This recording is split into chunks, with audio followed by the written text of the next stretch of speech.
Bismillahirrahmanirrahim. Assalamualaikum warahmatullahi wabarakatuh. Alhamdulillahi rabbil alamin. Allahumma ati nafsi taqwaha wa zakkiha. Anta khairu man zakkaha, anta waliyuha wa maulaha. Amma ba'du.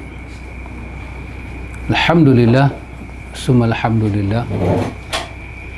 Para penonton ikhwatul iman, a'azakumullah wa uhibbukum fillah. Para penonton yang dirahmati oleh Allah, alhamdulillah summa alhamdulillah, dengan limpah kurnia daripada Rabbul Alamin, Al-Hakim, Al-Aziz, Al-Rauf, kita ada peluang dalam majlis kita pada Sabtu malam minggu ini. Kita memilih untuk menghabiskan sikit masa kita untuk belajar, untuk mengambil ilmu tentang hidayatus subyan, tentang tarbiyatul aulad, yang menjadi hak.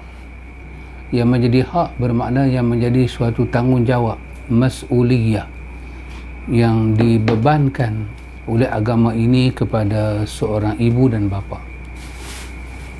Yang hadis begitu jelas, kullukum ra'in wa kullukum mas'ulun ar-ra'iyati.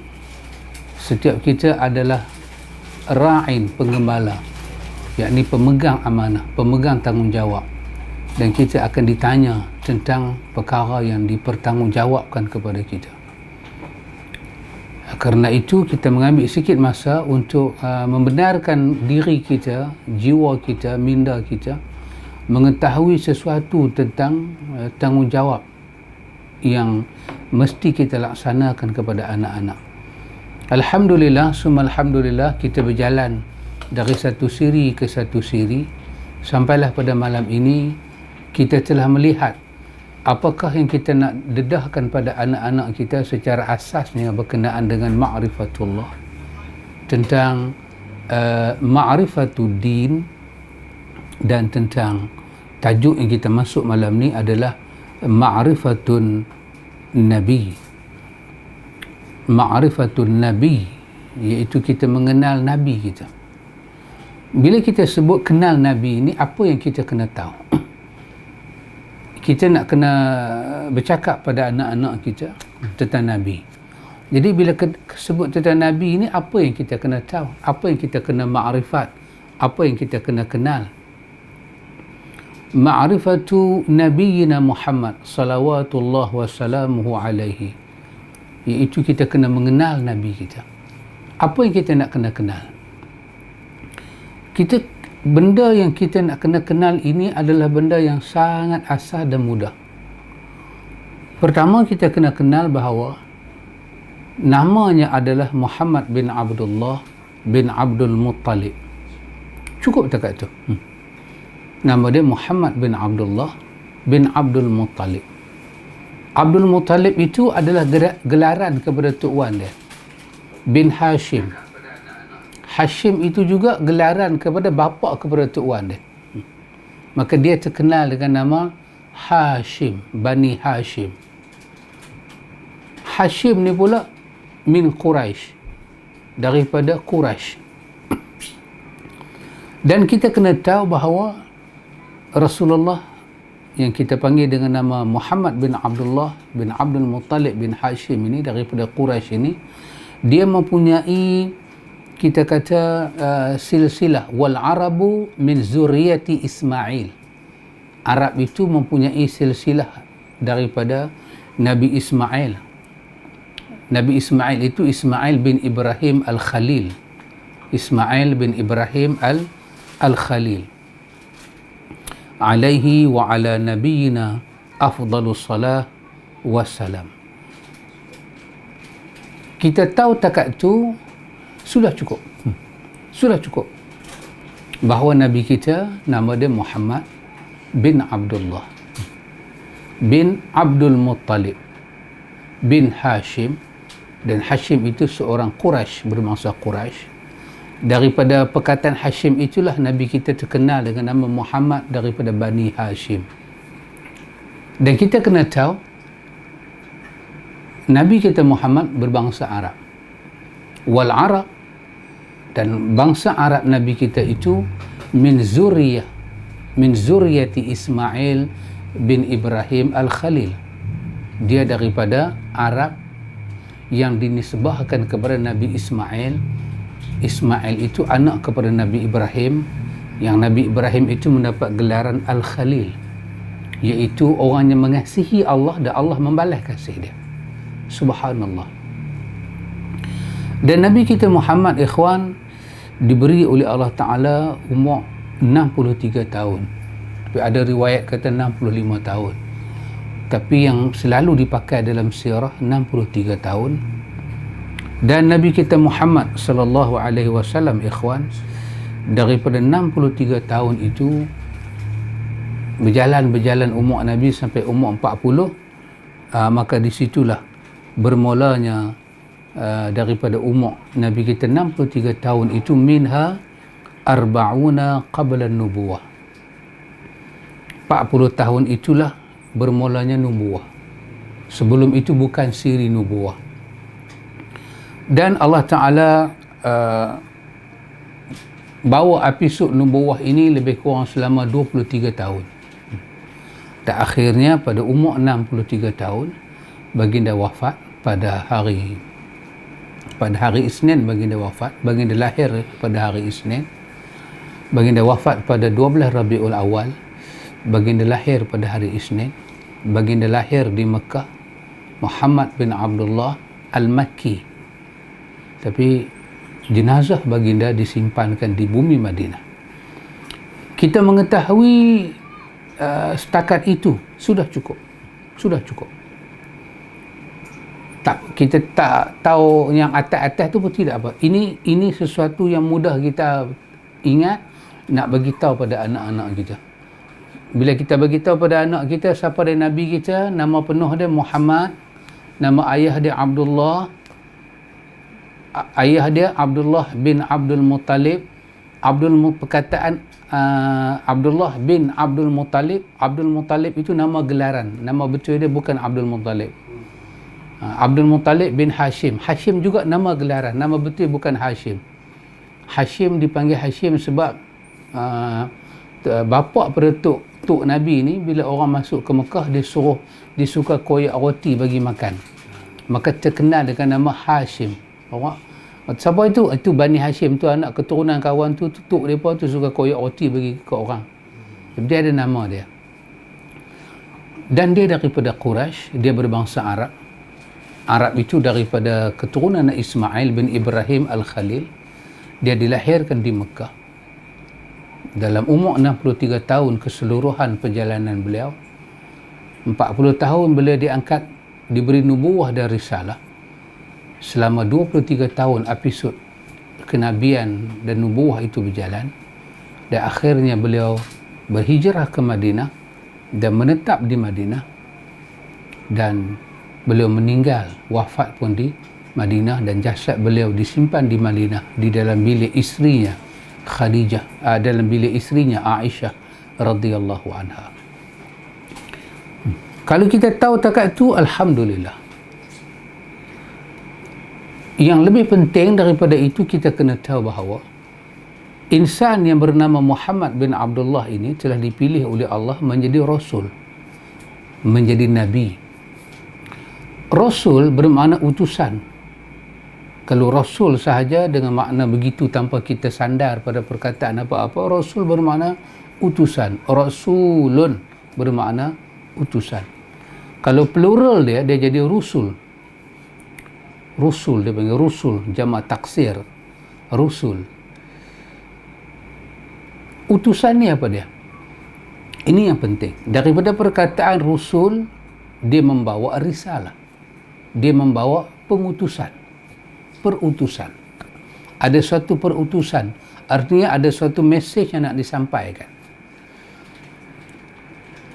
Pada kejadian di Gua Hira itu, ketika Muhammad bin Abdullah bin Abdul Muttalib bin Hashim bin Quraisy, beliau daripada zuriat Arab, daripada zuriat Ismail bin Ibrahim Al-Khalil, pada umurnya 40, kejadian yang berlaku di Gua Hira itu, Allah Subhanahu wa taala telah mengangkat beliau sebagai nabi dengan menurunkan Iqra bismi rabbikal ladzi khalaq. Itu adalah wahyu pertama mengangkat kedudukan dia menjadi seorang nabi. Nabiullah. Nabi diambil daripada perkataan naba, bermakna berita. Nabi bermakna Nabiullah, bermakna orang yang membawa berita dari Allah. Itu perkataan Nabi. Al-Anbiya itu bermakna perkataan plural daripada Nabi, iaitu semua ramai orang yang mendapat berita daripada Allah Jalla wa'ala. Bila turun Iqra, perkataan Iqra itu turun menunjukkan ada benda yang Allah nak Nabi sampaikan kepada hamba-hamba Allah. Maka Allah guna Nabi. Dan ketika Allah mengguna Nabi sebagai pembawa berita ini, Allah yang pilih. Allah yang pilih dia. Tidak ada interview. Allah yang pilih. Penglihatan Allah, ilmu Allah, tapisan Allah. Pasal itu dia dipanggil Muhammad Al-Mustafa. Al-Mustafa bermakna dia dipilih oleh Allah. Kita adalah umat kepada Al-Mustafa, insan yang dipilih sendiri oleh Allah untuk mendapat berita daripada Allah. Kemudian berita yang Allah sampaikan kepada dia itu, Allah tidak mahu hanya dia yang tahu. Allah mahu dia sebarkan kepada orang. Maka dengan demikian, bermakna Muhammad telah mendapat berita, khabar daripada Allah, berita tentang agama ini, dan Allah nak dia bertindak sebagai penyampai. Bertindak sebagai penyampai itulah kita kata Rasul. Dia adalah penyampai berita Allah. Kalau berita tu sampai pada dia, dia tak sampai pada orang, itu kita kata dia mendapat nubuwah. Dia mendapat berita dari Allah. Tapi berita itu Allah tak mau dia saya tahu. Allah nak dia sampaikan berita itu. Dia sampaikan berita itu kepada alam ini. Artinya dia membawa sesuatu mesej daripada Allah dengan pemilihan Allah. Bukan dengan kehendak Muhammad. Allah yang pilih dia. Allah membekalkan dia dengan sifat maksum. Ayat kedua daripada surah Inna Fatahna Laka Fatahan Mubina, Allah telah jelaskan. Allah telah memberi sifat maksum kepada dia. Maksum dengan dua makna. Satu, maksum bermakna Allah jaga dia tak terlibat dengan dosa. Allah ampun dosa dia sebelum dan akan datang. Dan yang kedua, maksum bermakna ismah. Allah memelihara diri dia dan akhlak dia daripada cemar. Kesemua itu Allah buat pada dia. Untuk apa ikhwan? Untuk menjaga nubuwah dari salah daripada Allah.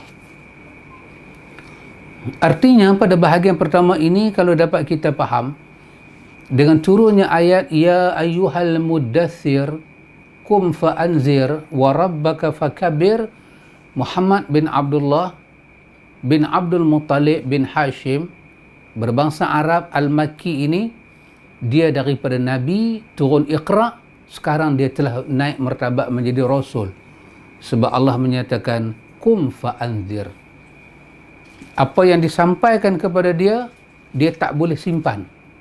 Dia kena keluar memberi inzar pada manusia, memberi teguran pada manusia, memberi penjelasan pada manusia, memberi warning. Dia start dengan bagi warning.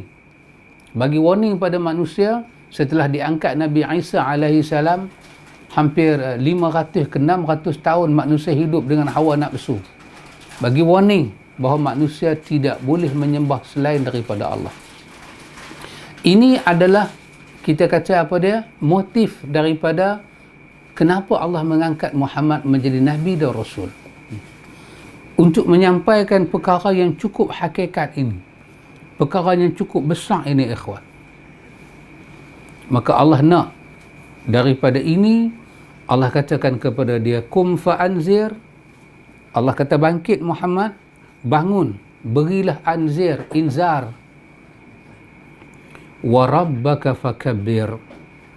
Allah kata, dan Tuhan kamu itu kamu agungkanlah, besarkanlah Tuhan kamu. Wa thiyabaka fatahhir, dan pakaian kamu bersihkanlah. Yakni Allah minta Nabi Muhammad ini Muhammad bin Abdullah bin Abdul Muttalib bin Hashim huwa Rasulullah ini, Allah nak wasiyabaka fatahir, Allah nak dia membersihkan diri dia, pakaian dia, kehidupan dia daripada semua benda-benda yang tak masuk di dalam taharah, di dalam benda suci. Allah nak dia dalam keadaan bersih, suci. Dirinya, hatinya, fikirannya, jiwanya, sampai kepada pakaian dia, Allah nak dia dalam keadaan suci. Allah kata, warujza fahjur. Warujza fahjur. Maka Allah kata, jauhilah segala benda-benda yang bersifat dosa. Dan dosa yang paling besar pada masa itu, ikhwan, kebetulan dosa yang paling besar pada masa itu adalah mereka menyembah selain daripada Allah. Warujza fahjur. Tinggalkanlah segala larangan-larangan Allah. Wala tamnun tastakthir. Allah beri peringatan kepada Nabi kita, wali rabbika fasbir. Tentang apa yang Allah beri pada Nabi ini, Allah minta dia bersabar.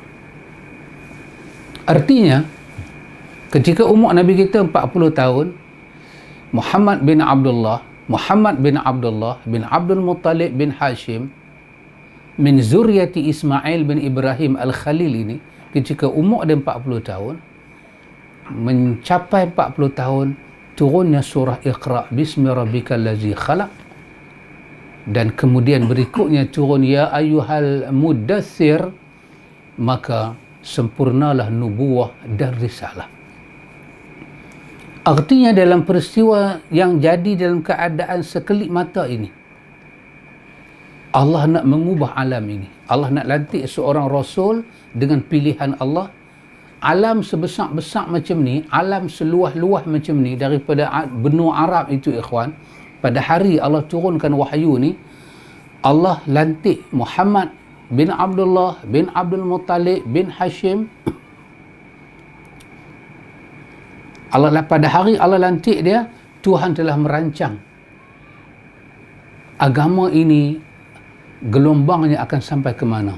Sampai hari ini 1400 tahun gelombang agama, risalah, nubuah yang diturunkan kepada Muhammad masih kita amal dan akan sampai kiamat. Setelah diangkat Nabi Isa, Tuhan dah tak mau ada pemimpin dah dalam dunia, melainkan Tuhan mau pemimpin dia seorang aja, iaitu Nabi dia, Nabi akhir zaman dia, dan Rasul akhir zaman. Dan Rasul dan Nabi akhir zaman itu bernama Muhammad bin Abdullah bin Abdul Muttalib bin Hashim, daripada Quraisy, daripada zuriat Ismail bin Ibrahim Al-Khalil. Artinya, ikhwan, Tuhan tak mau 10 orang bercakap, 100 orang bercakap, 1000 orang bercakap. Tuhan nak seorang aja bercakap, Al-Mustafa, Muhammad Al-Mustafa, Muhammad Al-Khalil. Seorang aja bercakap.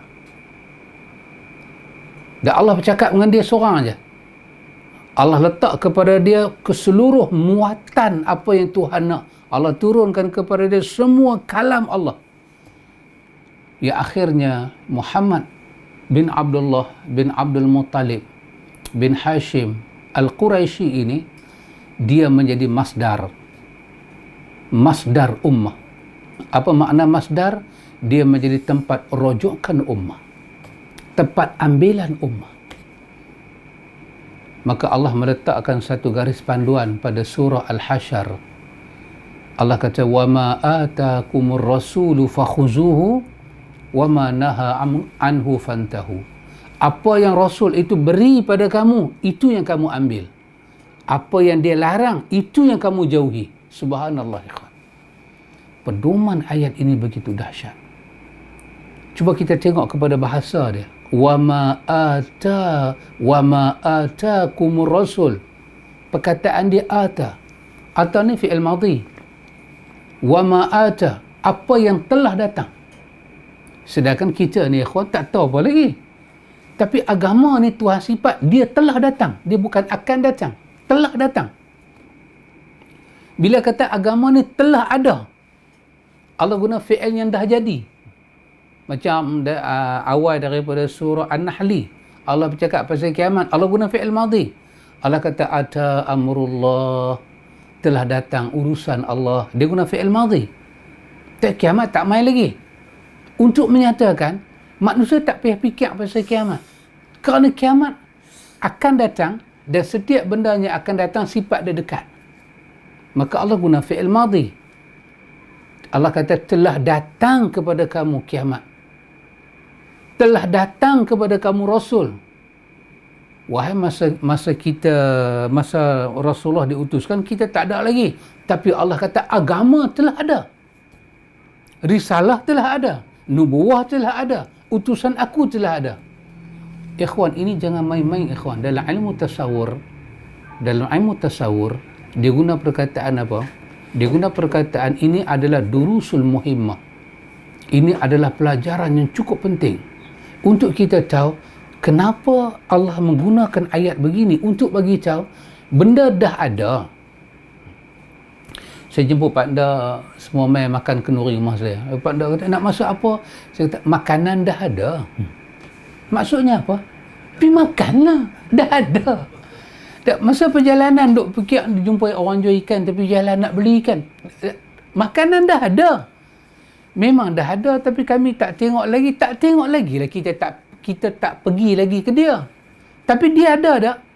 Dia dah ada. Agama dah ada. Kenapa kita nak cari bahan agama? Tak perlu, agama dah ada. Wa ma atakumur rasulu, apa yang telah dibawa oleh Rasul pada kamu, telah dibawa. Dan ayat ni turun kepada Nabi dalam proses agama belum sempurna lagi, sikit demi sikit. Tapi Allah guna perkataan apa yang telah dibawa oleh Rasul pada kamu. Allah kata fakhuzuhu, yang itulah yang kamu kena ambil. Fakhuzuhu, kamu semua kena ambil. Wa ma nahakum anhu fantahu, apa yang Muhammad larang kamu daripadanya, kamu kena jauhi. Ada suatu mesej yang besar ikhwan. Daripada hal kita mengenal Nabi ini, Tuhan melantik seorang utusan dia bernama Muhammad, dan Tuhan tak benar siapa bercakap pasal dia, pasal diri dia, sifat dia, nama dia, hukum hakam dia, agama dia, sifat agama dia, melainkan semua itu datang daripada satu orang, Muhammad bin Abdullah bin Abdul Muttalib bin Hashim al-Qurashi al-Makki al-Arabi min zuriyati Ismail bin Ibrahim al-Khalil. Takat tu dulu kita belajar ikhwan, apakah satu gambaran kita boleh dapat? Takat tu dulu. Nanti kita nak berkongsi dengan anak-anak kita. Mesej yang penting. Seluruh ummah, agama ni akan tersebar sampai hari kiamat. Takat ni saja 1400 tahun, berapa bilion dah orang jadi orang Islam, berapa bilion umat manusia dalam dunia ini, kesemuanya muat di dalam agama yang besar ini. Dan pemimpin kita kekal seorang, Muhammad bin Abdullah, kerana huwa Rasulullah. Jadi apa saja kita nak bercakap pasal agama, kita kena ingat ayat, ya ayyuhallazina amanu la tuqaddimu baina yadayi Allahi wa rasulihi wattaqullah. Awal daripada surah apa ini? Surah Hujurat kot nah? Hujurat kot. Cuba boleh semak balik. Wahai orang-orang yang beriman, janganlah kamu mendahului Allah dan Rasul. Kenapa ikhwan? Kenapa kita tak boleh mendahului Allah dan Rasul? Artinya nak bercakap, nak berbuat, nak memerintah, nak melarang, apa saja benda yang kita nak idafah kepada ad-dinul Islam, jangan kata Allah.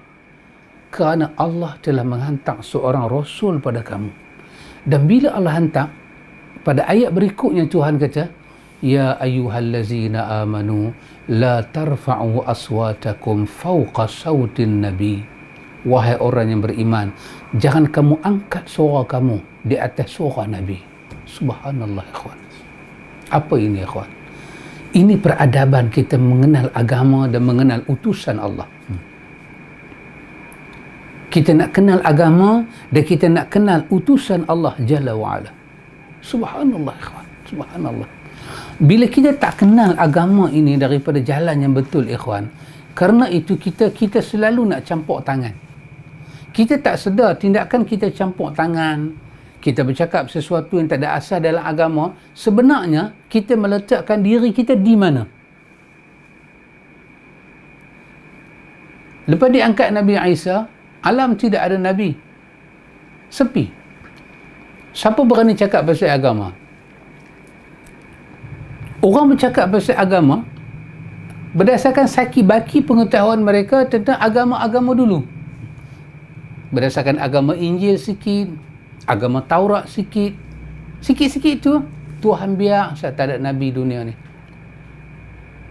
Dengan hikmah Tuhan sendiri, fatrah itu berlaku. Tapi kemudiannya Allah hantar Rasul. Di tengah-tengah bumi Makkatul Mukarramah itu, lahir Nabi. 40 tahun turun nubuah, wahyu pertama. Kemudian turun Al-Mudaththir, Muhammad diangkat menjadi Rasul. Dakwah berlaku. Kenapa ini? Allah tak benarkan sesiapa pun bercakap sesuatu tentang agama dia, melainkan kena dapat daripada diri Tuhan sendiri. Lepas itu Quran dipanggil kalamullah, perkataan Allah, kalam daripada diri Allah yang keluar dan diturunkan ke bumi, dan diturunkan bukan sebarang orang yang dipilih. Yang kata Abdullah bin Mas'ud, lubuk hati Muhammad bersih sangat-sangat sehingga wahyu turun pada dia. Sehingga Allah jaga Nabi macam mana? Nabi kata, mata aku saja yang pejam, tapi hati aku tak pernah lena, tak pernah pejam. Kerana Allah sentiasa berurusan dengan aku. Subhanallah, ikhwan. Apabila kita pandai-pandai campur hal agama, yang tak ada kita cakap, yang Tuhan tak turun kita cakap, kita seolah-olah meletakkan diri kita sebagai orang yang kedua selepas daripada Muhammad. Subhanallah, ikhwan. Jangan demikian. Jangan demikian. Kita selalu kena menjadi umat kepada Muhammad. Pasal itu syahadah kita, asyhadu an la ilaha illallah wa asyhadu anna Muhammadar Rasulullah. Kita menyembah Allah, tapi kita mengaku Muhammad adalah utusan Allah. Sekarang ni ikhwan, poin kitanya ialah kita tak dapat menghayati apakah makna Muhammad itu Rasulullah. Ini problem kita. Kita panggil Nabi Muhammad, Nabi Muhammad, Nabi Muhammad. Ya, Nabi Muhammad. Kalau kita tahu kedudukan dia sebagai Nabi, saya fikir ikhwan, pergerakan kita tak akan bergerak. Tak akan berani kita nak buat sesuatu apabila kita tahu huwa Rasulullah. Huwa Rasulullah. Tak berani kita. Kita nak cross jalan pun kita tengok polis pun dah tak berani. Kita nak buat apa dalam kereta, tiba-tiba tengok depan tu ada JPJ pun dah kita tak berani. Bagaimana kita berani buat sesuatu dalam agama di depan kita ada Rasulullah, utusan Allah? Tengok 5-6 orang pakai uniform tulis JPJ. Dia wakil siapa tu? Dia wakil Jabatan Pengangkutan Jalan. Betul? Kita kata, aku peduli apa agak hang? Undang-undang tangan dia. Kalau jalan tu ada line 2 kan, double line kan, dia tahu nak menafsirkan double line tu apa, dia tahu. Hak line putih-putih, line putih tengah dengan line putih tepi. Ada line putih double, ada line putih tak double. Dia tahu tafsir line tu. Kita pergi belajar dengan dia baru kita dapat lesen. Bila kita pegang lesen kereta, kita potong. Bila JPJ duduk depan, automatik kita slow. Kita tak akan berani lawan undang-undang dengan dia. Undang-undang dalam kepala dia, dalam kocek dia. Kalau kita tahu begitulah keadaan JPJ, polis, PDRM, kita tengok hakim ataupun lawyer, hang nak cakap apa dengan lawyer? Undang-undang dalam kepala dia. Bagaimana kita nampak Muhammad? Kita tak nampak itu. Bila sebut nama sunnah Rasulullah, kita redah. Berani ke orang potong double line depan JPJ? JPJ tahan dia. Apa kesalahan saya, tuan? Kesalahan awak potong double line. Tuan bawa kepada section mana yang menyatakan salah? Anak mampu. Dia bawa sekali lagi, confirm kita salah dalam mahkamah. Kita boleh cakap pandai, tuan bawa section. Dia dedah sekali lagi dalam mahkamah. dengan kamera semua ada, confirm kita salah, dan hakim tak akan bertindak pada kita. Bila disebut nama Rasulullah, mana ada orang yang kenal agama, yang kenal makna nubuah, yang kenal makna risalah, yang kenal makna Islam, yang kenal Tuhan yang mengangkat Muhammad sebagai imam bagi seluruh manusia, berani potong Muhammad? Tak ada, ikhwan. Confirm kita salah dalam mahkamah Rabbul Alamin. Confirm. Dan confirm Allah akan mengambil tindakan pada kita dalam mahkamah dia. Kerana Muhammad bin Abdullah bin Abdul Muttalib bin Hashim min Quraisy, dia adalah Rasulullah, utusan Allah. Pasal itu ikhwan, wahyu turun pada Nabi. Wahyu turun pada siapa? Pada Muhammad bin Abdullah. Dulu ada orang, dia ada di apa, kawan hantar kepada saya itu, ada orang komplain saya, dia kata, kenapa dia tak panggil ustaz, panggil mamak ni? Mamak ni, dia kata, aku nak tampak mulut dia sekali. Dia suka kata Muhammad. Dia kata, saya kata Muhammad. Tak ikhwan, kerana bila kita sebut Muhammad bin Abdullah, baru kita mengerti kedudukan dia. Sekarang ni antum tengok, kita duk kata Nabi Muhammad, Rasulullah, apa yang kita faham? Kita tak faham apa pun. Kita kata maulud Nabi, apa kita faham? Tapi bila kita pecahkan kalimah tu, Muhammad, anak kepada Abdullah, anak kepada Abdul Muttalib, anak kepada Hashim, daripada keturunan Quraisy, daripada Arab, zuriat Ismail bin Ibrahim Al-Khalil. Kedudukan dia itu, martabat dia itu, jawatan dia itu sebagai Rasulullah, baru kita akan rasa gah.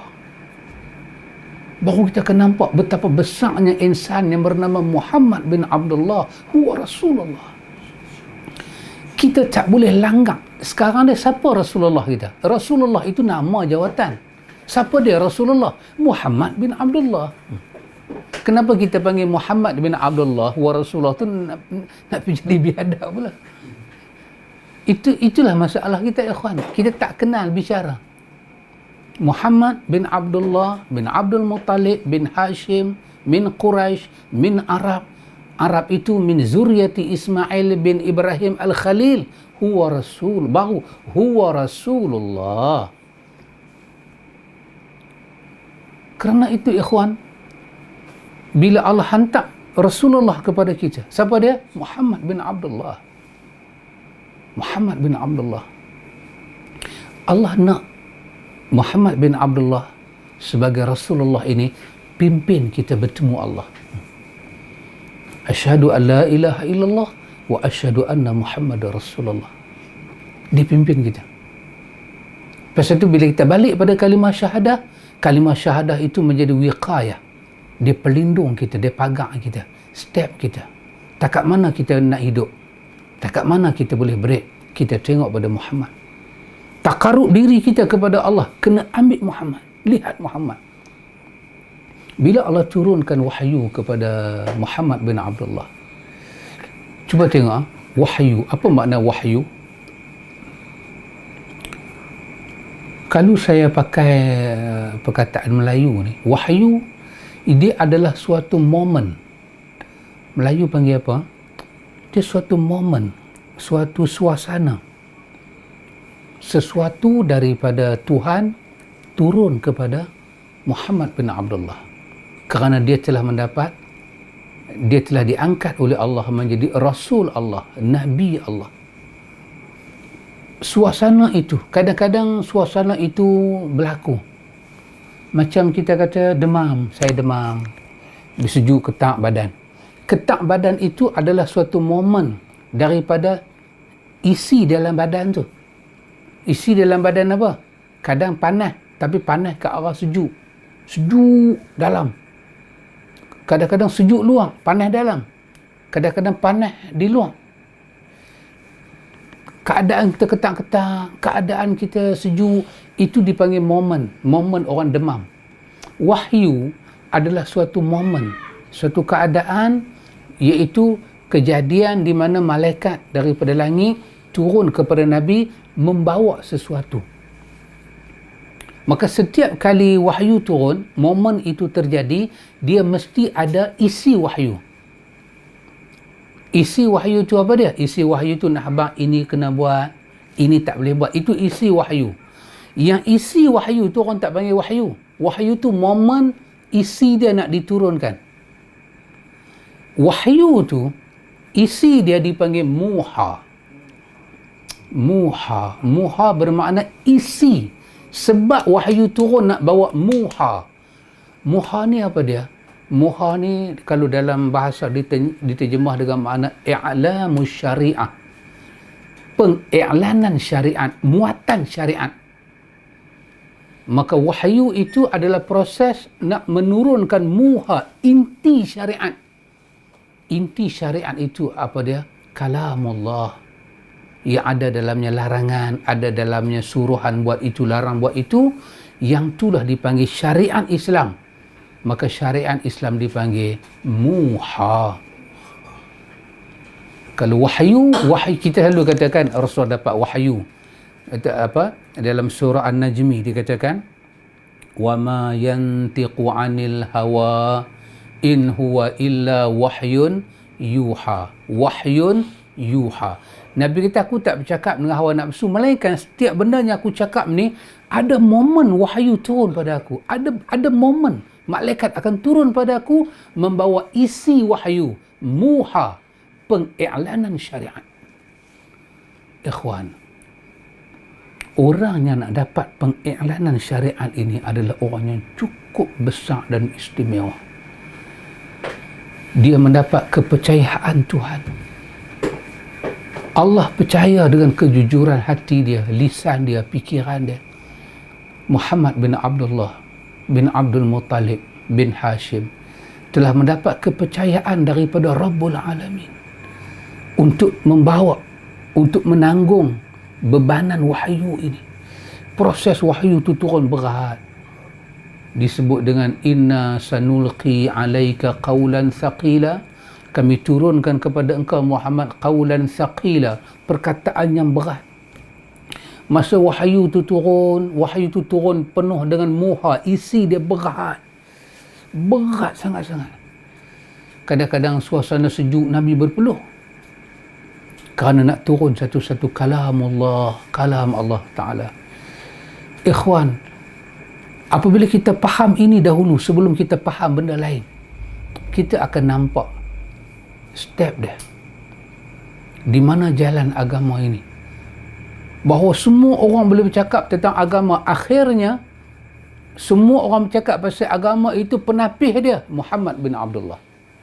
Kalau cucuk dengan perkataan Muhammad bin Abdullah, cucuk dengan wahyu yang turun pada Muhammad bin Abdullah, barulah kita boleh ambil. Kalau tak cucuk, ikhwan, tak secucuk, kita tak boleh ambil. Kenapa, ikhwan? Kerana Muhammad bin Abdullah bin Abdul Muttalib bin Hashim huwa Rasulullah. Dan kita duk terang sekarang ni apa makna Rasulullah, apa makna Nabiullah, apa makna wahyu, apa makna isi wahyu. Pasal itu dalam Quran Allah kata apa? Kami wahyukan kepada lebah. Tengok. Kami wahyukan kepada lebah. Perkataan wahyu itu bermakna, wahyu pada lebah itu bermakna ada suatu momen Allah memberi action pada lebah. Sebab wahyu yang turun pada lebah tu dia tidak ada muatan muha. Kalau ada muatan muha, lebah akan jadi nabi. Jadi boleh ke lebah jadi nabi? Tak boleh. Maka wahyu di situ dia balik kepada momen, di mana momen dia apa? Lebah tengah terbang, di mana Allah ilham pada dia ke satu arah naik ke bukit. Dia terbang dalam keadaan tak ada arah, dia nak bawa madu. Maka berlaku satu momen. Momen itu Allah buat turun kepada dia ilham. Masuk dalam kepala dia supaya dia nak naik bukit tinggi, naik ke pokok tinggi. Maka Allah guna perkataan kami wahyukan kepada lebah. Bermakna momen, ada suatu momen berlaku. Tetapi wahyu yang turun pada Nabi ialah ada muatan dia muha. Yang turun kepada lebah tu tak ada hanya ilham. Jadi jangan diterjemahkan secara literal, nanti lebah jadi Nabi. Orang kata kita kena makan madu lebah pasal apa? Pasal lebah dapat wahyu. Jangan duk merepek. Lebah bukan dapat wahyu dengan makna muatan syariat. Lebah dapat wahyu dengan makna ilham. Allah ilhamkan pada lebah naik ke sana. Tak, kalau jenuh kita nak jadi umat lebah. Lebah dapat, lepas tu Maryam kami ni kan, lepas tu kepada semut kan. Itu maksud dia ilham demi ilham. Maka pasal tu ikhwan, Allah lantik Rasulullah ini, Muhammad bin Abdullah menjadi Rasul ini, dan Allah suruh kita ikut dia. Dan satu perkara kita kena tahu ikhwan, pada menyatakan bahawa kita tak ada pilihan untuk beragama, tak ada pilihan, melainkan kita kena ikut utusan Allah. Tak, kalau Allah tak terima, kenapa lahir perkataan man ahdatha fi amrina hadha, kan? Ataupun man amila amalan laisa alaina, siapa yang mereka satu benda, ataupun siapa beramal dengan satu benda yang tak ada kena mengena dengan kami, Nabi kata, ditolak. Kenapa ditolak? Sebab dia Rasulullah. Ini kena repair ni kawan, ini kena betul. Tak tahulah bahasa saya repair ke apa, tapi ini kena betulkan, sebab kalau ini tak dibetulkan, lencongan pemikiran itu akan berlaku. Dan banyak orang akan kata, tak apalah, dia Rasulullah, dia boleh, kita tak boleh. Ini semua menunjukkan orang tu tak faham makna wahyu, makna Rasulullah, Nabiullah. Makna ikutan dia tak faham. Allah kata jangan mendahului Allah dan Rasul, jangan angkat suara. Allah tak bagi. Kenapa Allah tak bagi? Kenapa Allah suruh beri ketaatannya mutlak kepada Allah dan Rasul? Sebab dia Rasulullah. Yang kata dia amanah, dia jujur, lisan dia, hati dia, semua jujur, dia tak khianat, dia sampai semua daripada Allah. Allah yang kata. Dinul khalis, pembawa agama yang murni ada pada Muhammad. Dan dia kata, alaikum bisunnati, kamu kena pegang cara hidup aku, perkataan aku, perbuatan aku, semuanya ada momen daripada Tuhan yang bermuatankan isi syariat. Dan Allah guna fi'il apa? Fi'il madhi tadi.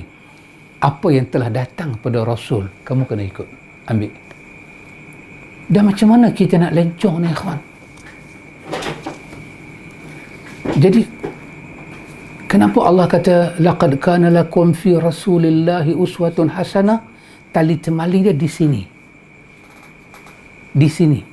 Apa kita kata antara hilir dengan apa? Hilir dengan apa? Tebing dengan hilir. Hilir kan? Hilir dengan apa? Arus. Arus dengan hilir. Di sini tempat dia. Di sini punca dia. Wama arsalnaka illa rahmatan lil, kami tak utuskan engkau Muhammad melainkan rahmat. Kenapa rahmat? Kerana Muhammad diturunkan kepadanya kalam Allah. Kalam Allah itu adalah Dzur Rahmah. Allah itu adalah Ar-Rahman, pemilik rahmat kasih sayang. Dan kalam Allah turun pada Muhammad. Hanya dia saja boleh bercakap. Kenapa tak boleh berbohong pada Muhammad? Berbohong pada Muhammad, Muhammad tak kata, kita kata Muhammad kata, kenapa ada tempat dalam neraka? Kerana berbohong pada Muhammad, kau berbohong tentang Tuhan. Dia Rasulullah. Dia Nabi Allah. Nanti Tuhan akan hisap kita di hari akhirat. Kalau kita cakap sesuatu yang buruk, yang tak betul tentang Nabi dia. Kita bercakap tak betul tentang Tuhan. Karena itu ikhwan, sebelum kita kenal sunnah, nak belajar sunnah, kena belajar ni dulu. Kenal ni dulu, baru kita tahu betapa pentingnya sunnah dan tingginya nilai sunnah. Kenapa sunnah harus dipegang? Kerana Muhammad itu adalah Rasulullah. Seorang imam yang bernama Imam Abul Aliyah. Imam Abul Aliyah. Kalau kita baca tafsir Ibnu Katsir, kita baca Qurtubi, kita akan jumpa nama ni. Imam Abul Aliyah. Ada satu perkataan dia yang menarik, saya nakalkan. Kata Imam Abul Aliyah, dia kata ta'allamul islami. Dia kata belajar Islam dengan jalan dia. Belajar Islam ikut jalan dia. fa idza ta'allamtumuhu fala targhabu anhu.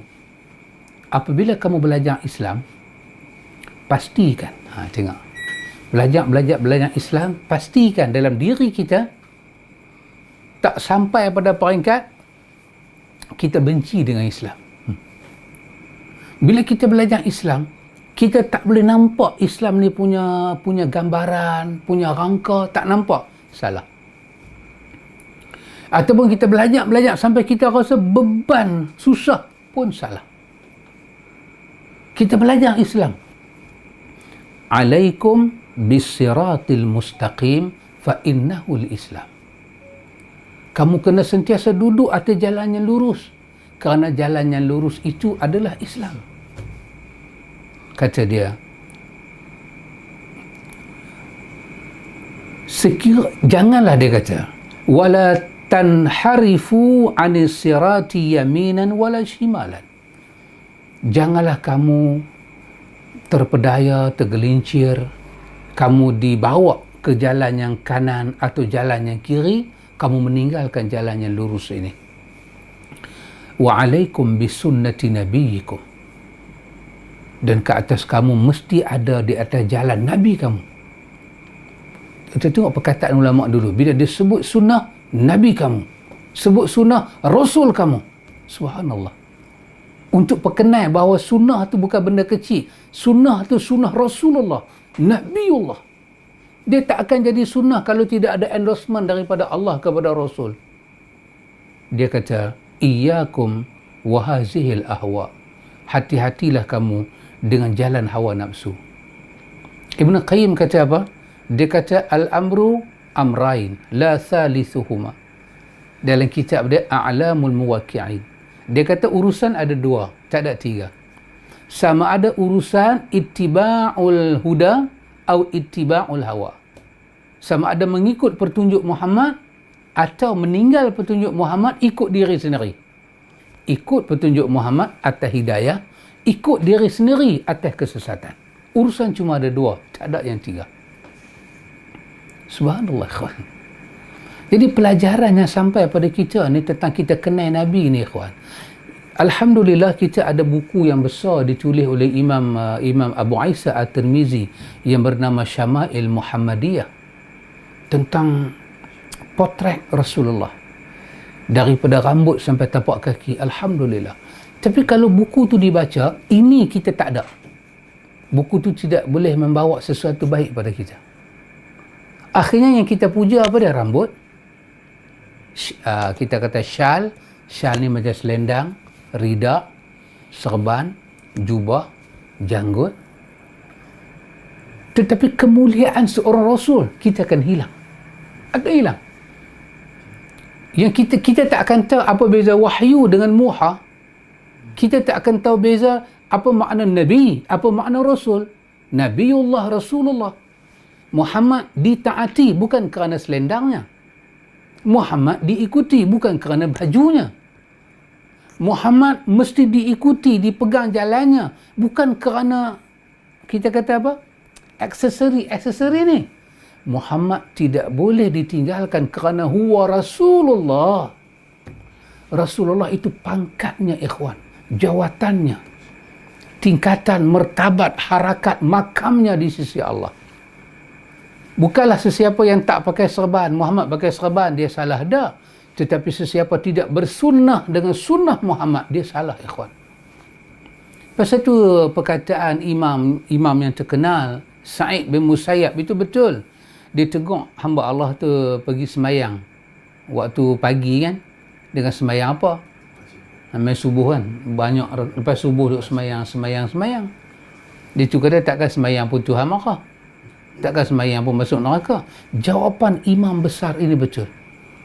Tuhan tak pernah masukkan orang ke dalam neraka kerana sembahyang, tapi kerana engkau khilaf dengan Nabi engkau. Ya, khilaf dengan Muhammad ini satu masalah besar, ikhwan.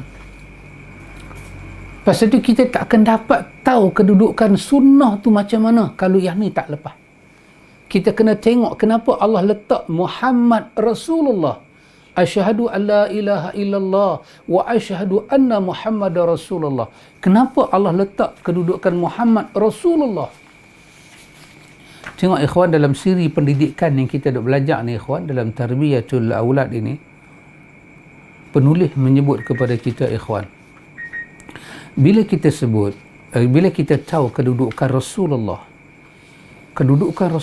dia adalah Rasulullah, dia adalah utusan Allah Ta'ala pada kita. Penulis menyebut pada kita apa ikhwan? Tengok, penulis kata, dia kata, wa ma'na syahadah anna Muhammad Rasulullah. Makna intipati kepada makna syahadah kita tadi, asyhadu an la ilaha illallah wa asyhadu anna Muhammadar Rasulullah. Bila kita tahu makna Rasulullah, kalimah Rasul diidafahkan, disandarkan kepada Allah untuk menunjukkan pentakziman, kebesaran, pengagungan, ketinggian yang besar. Nabiullah, dia adalah Nabi, pembawa berita daripada Allah. Berita tentang ibadat kita, hal hidup kita, mati kita, semuanya atas bicara Muhammad. Bila kita tahu makna Muhammad Rasulullah ini, apa penulis kata? Dia kata, pertama kena tahu ta'atahu fima amara. Kau kena taat pada dia apa yang dia perintahkan. Kenapa? Rasulullah. Ikhwan, jawapan apa lagi kita nak bagi tahu pada orang bila kita baca hadis Bukhari, hadis yang begitu masyhur, begitu singkat dan pintas untuk kita hafal, sallu kama raaitumuni usalli. Kan? Kenapa kita kena semayang macam Nabi? Jawapannya ialah kerana huwa Rasulullah. Apa lagi ada jawapan ikhwan? Kenapa kena puasa macam Nabi, haji macam Nabi, zikir macam Nabi? Kerana huwa Rasulullah. Muhammad bin Abdullah bin Abdul Muttalib bin Hashim huwa Rasulullah. Kerana dia Rasulullah, ta'atahu fima amara. Kena taat apa yang dia perintah. Dua, penulis kata, tasdiquhu fima akhbara.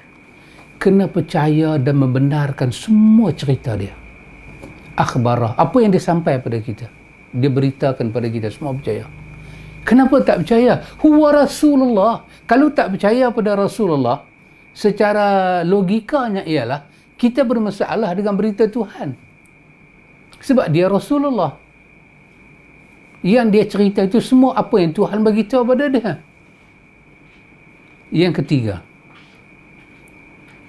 wajtinabu ma naha anhu wa zajar. Menjauhi apa yang dilarang. Dan yang keempat, wa alla ya'budallah illa bima syara'a. Dan tidak beribadat pada Allah melainkan apa yang disyariatnya sahaja. Ikhwan, perhatikan kepada empat perkara ini dan cuba amati baik-baik dan kaitkan dengan makam beliau sebagai Rasulullah.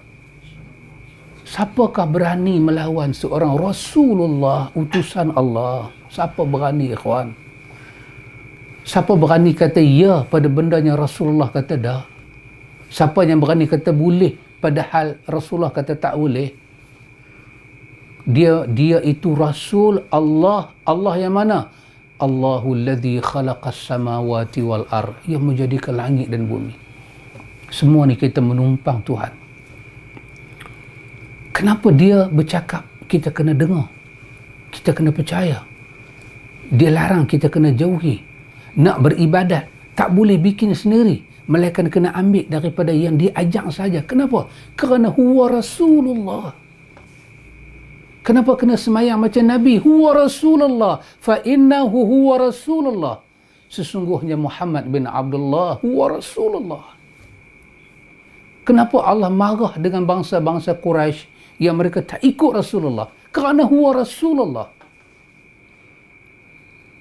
Bila dia berbaling batu ke Nabi, dia kata, tabballaka ya Muhammad alihadha jama'tana. Pak menakan dia.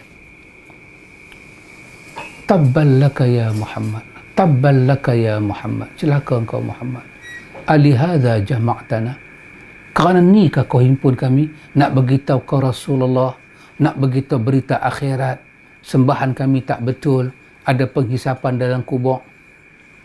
Datang seorang pergi korek kubur lama-lama di kawasan di Makla sana, korek jauh jalan, korek bawa segala tulang-tulang yang reput dengan beraninya letak depan Nabi.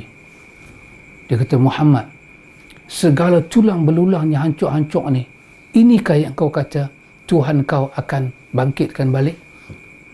Tabbal laka ya Muhammad, celaka kau Muhammad, alihaza jama'tana, cerita macam ni kah nak bawa pada kami? Allah menjawab dengan dua suasana yang berbeza. Allah kata, tabbat yada abi lahabin wa tabb. Dia kata sekali, Allah bagi tiga kat dia. Kerana yang dia kata itu Rasulullah. Kalau dia kata pada hari Allah belum lantik Muhammad bin Abdullah jadi Nabi, Allah tak jawab. Sebab itu urusan Muhammad dengan mereka. Tapi hari dia kata tu, setelah Allah lantik Muhammad jadi Nabi, Allah bela.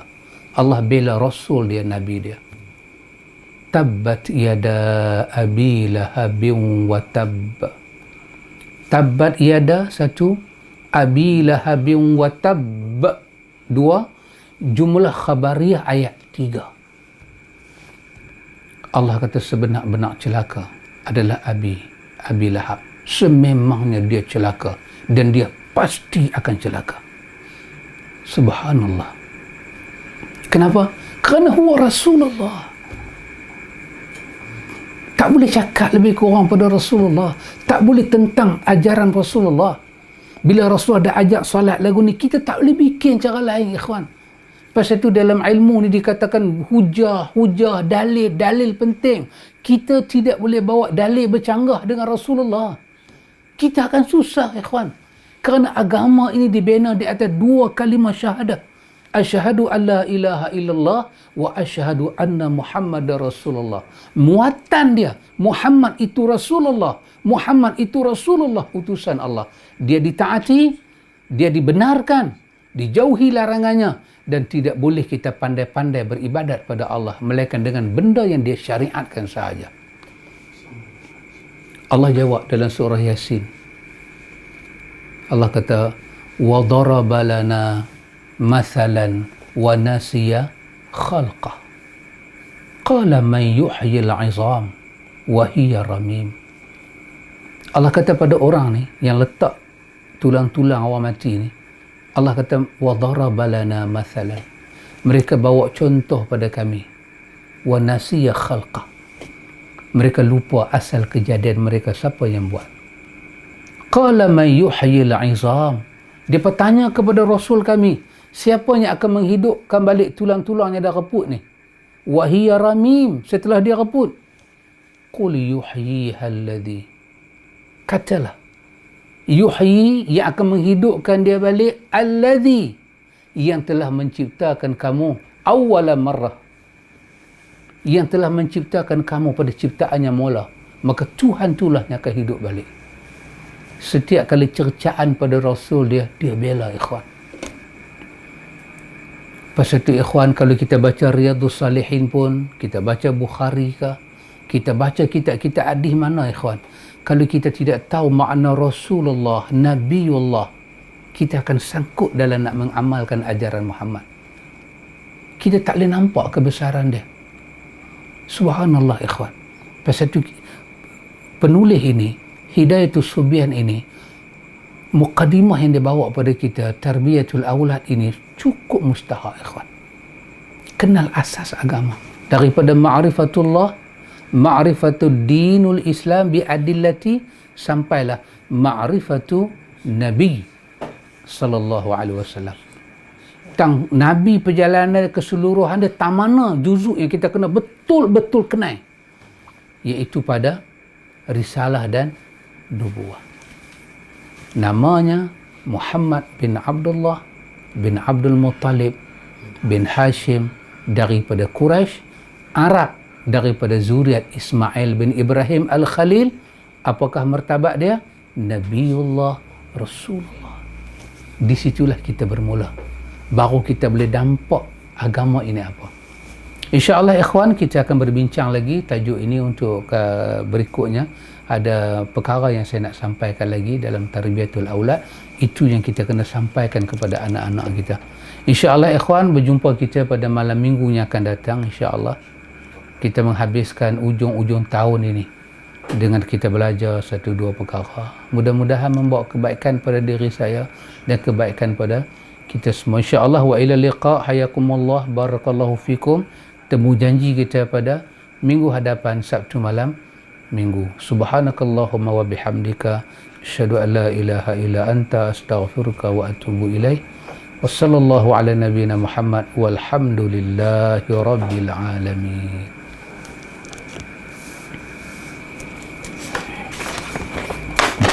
Kalau malam ni kalau tak